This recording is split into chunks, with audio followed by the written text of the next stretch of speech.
That is right, ladies and gentlemen.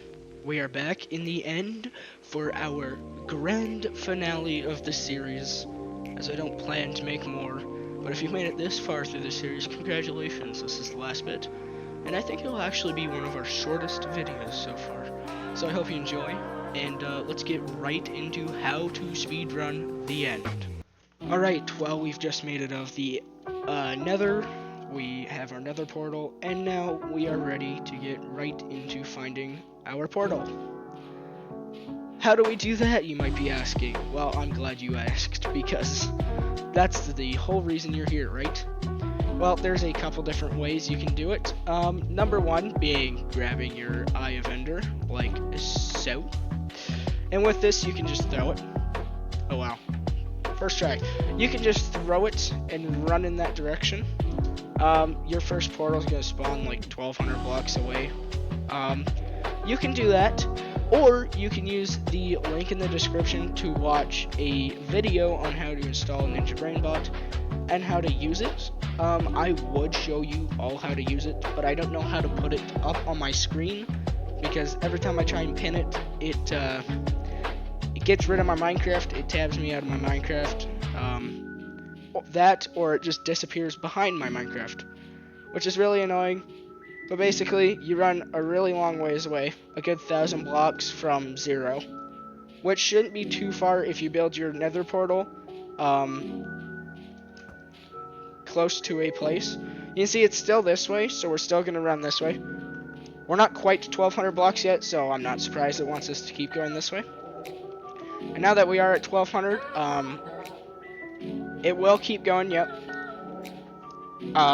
It could be anywhere from 1,200 to 1,800, I think. So again, we throw another one. She's gone backwards and down, I do believe. Right. Where was it? Nope, it's this way still. I take it back. We still run. Still this way. This one's far right. Okay, it's really close. It's still this way. Okay, if my calculations were right. Yes, okay, there we go. So it'll be somewhere probably in here. Ah, okay. So like right in here kind of thing. So you can see how it goes down. So now that we know that it's in this area, we're going to go ahead and hit F3 plus G. Why is the music so loud, chat? I thought I had that down. Okay. Well, there we go. But anyway, we're going to go ahead and go into this quadrant right here. And now that we're in these 4 quadrants, we're going to throw one, right? And just to double check, it's going into this one. It's in the middle of this one. So now that we know what chunk it is in, we're going to open up F3 again. And down there in the left side of my screen, you're going to notice there's chunk and then some coordinates. We want to align those up with 4, 4. That's the center of your staircase of your stronghold. I do recommend you go like 3, 4, 5, 4, whatever. Other way around works as well. And you're just gonna dig down. There you go. See, I broke the stair, but basically you're gonna land on a stair and take less fall damage than if you were to land at 4, 4 and land straight through the staircase. Which is why I recommend you don't go directly on 4, 4. Because that's gonna hurt a lot and it does a lot of damage. So now that you're here, how do I actually find the portal? Now, this one's a hard one. You're gonna want subtitles on for this, which if you don't know how to enable, I do believe I told you in the first one how to enable them. The end portal is not going to spawn a long ways away from this spawn staircase. So again, ours has to be fairly close by, maybe in a wall or something. Because we have nowhere else to go, it would appear. Wow. Maybe this one just... Yeah, so this one was a bad one, I guess, for demonstrating. Because we've got this thing going on where it's in the walls to this side. Again, there's our portal. This was a very, very bad stronghold because spawn staircase was, again, disconnected from the rest. But you have to listen for sound cues, which if we come over here, we're going to notice a few of them right away. We can already notice one of them. you can see lava pops. Now, lava pops is most likely going to be for this room, but again, it can be in the roof, can be in the walls. It's not always the lava in this room. And you can hear silverfish as well. Now that you're here, you have to learn how to zero cycle. And I'm glad you asked, because I'm about to explain it in like 10 seconds. So, I know what most of you are thinking. What is one cycling? That's a very good question. This is a practice map for one cycling. It came with like a whole speedrunning download. I linked that download in my how to speedrun the Nether video. So you can go ahead and watch the video linked in there. Maybe actually watch the video too if you haven't. Again, if you download it, you get a cool timer and stuff. You can practice speedrunning with multi-instancing. Lots of cool stuff. And you get lots of practice maps like Llama's Bastions. And this Zero Cycle map, which is also very good. I'm not very good at this personally, but you're going to want a bed in your inventory. You're going to go ahead and pearl up, whip out some obsidian, preferably crying obsidian, I think. And you're going to layer one of these down, you're going to do boom, boom, and then you're going to run away, is what I've been taught. I'm pretty sure there's a certain side you're supposed to stand on. Again, the end is not my strong suit at all, so this video is probably not going to be the most helpful for one cycling. As for the rest of it, I think that's pretty straightforward. This is going to be a short video. I did learn how to edit though, learning my editing skills, so I'm going to practice them on this video. Hopefully it looks better than my other ones. We're going to wait for this dragon to land now. Start cycling.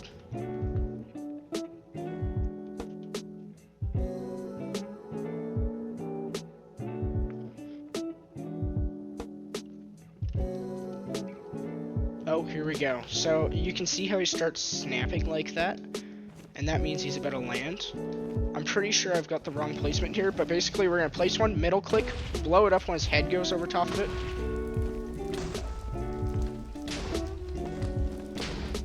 And now he's probably too low, I would reckon. Yeah. I'm also all out of beds.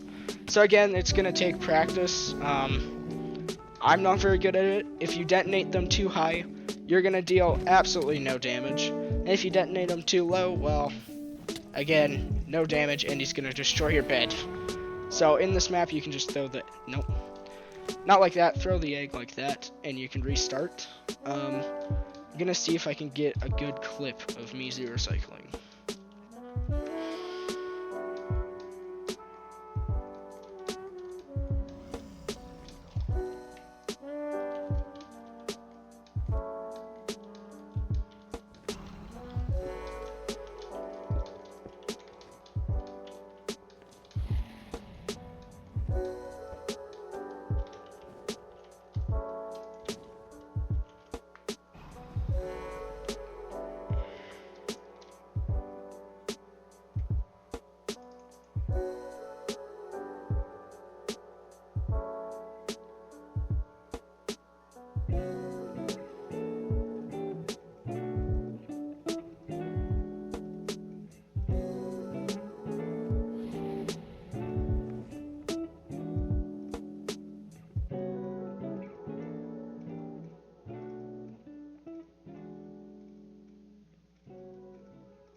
Alright, well, just another thing that I want to mention while I'm waiting for him to land here is when he comes in, he'll be flipping in away.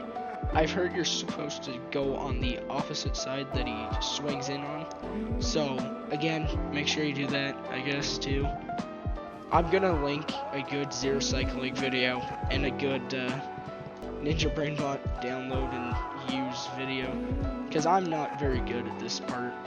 I'm good at the other parts. I've had no practice for this part, at all. Like, none. This is not my zone, not my expertise.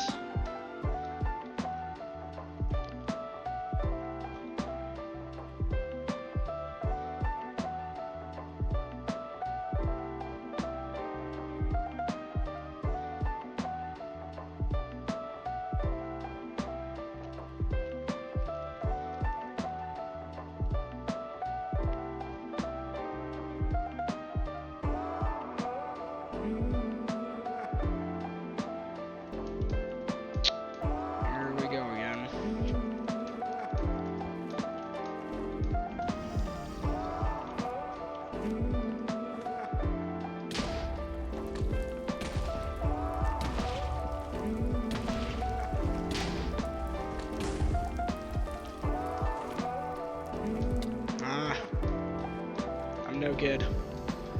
I am no good. 5 damage. Holy.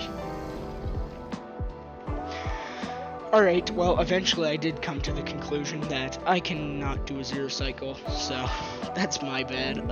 There is a video linked in the description on how to zero cycle, and there is one on how to get the Ninja BrainBot and one on how to use it. Me, personally, this is not my